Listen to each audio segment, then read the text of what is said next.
అందరికీ నమస్తే. ఈరోజు మటన్ కర్రీ టేస్టీగా ఈజీగా ఎలా చేసేయాలో చూసేయండి.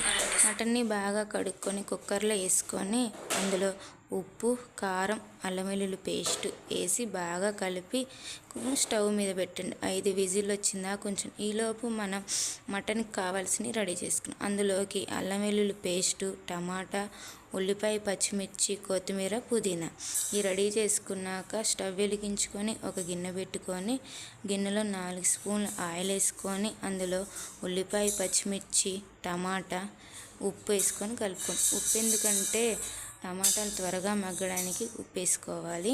అలాగే ఒక 2 నిమిషాల తర్వాత అందులో అల్లం వెల్లుల్లి పేస్ట్ ఒక స్పూన్ పసుపు వేసుకొని బాగా కలపండి. కలిపిన తర్వాత ఒక పెరుగు వేసుకొని పెరుగు ఎందుకంటే గ్రేవీ కోసం అలాగే టేస్ట్ కోసం పెరిగేసుకోవాలి.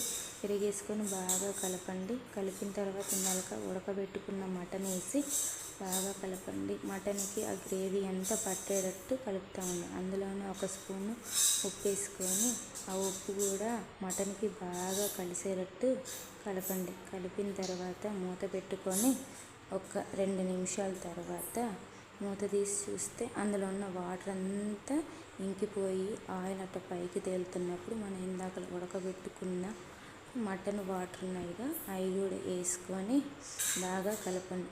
బాగా కలిపిన తర్వాత అందులోనే 2 స్పూన్లు కారం, 1 స్పూన్ మటన్ మసాలా వేసుకొని బాగా కలపండి. కారం, మటన్ మసాలా మటన్కి బాగా పట్టేటట్టు బాగా కలపండి.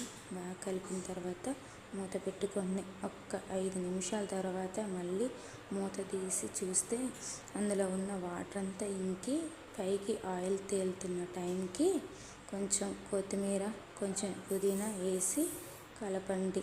Mutton curry ready. Mutton curry ఎలా ఉందో చెప్పండి. Mutton curry ready. Mutton curry ఎలా ఉందో కామెంట్ చేయండి. ఫస్ట్ టైం నా ఛానల్ చూస్తున్నట్టయితే ప్లీజ్ సబ్స్క్రైబ్ చేసుకోండి.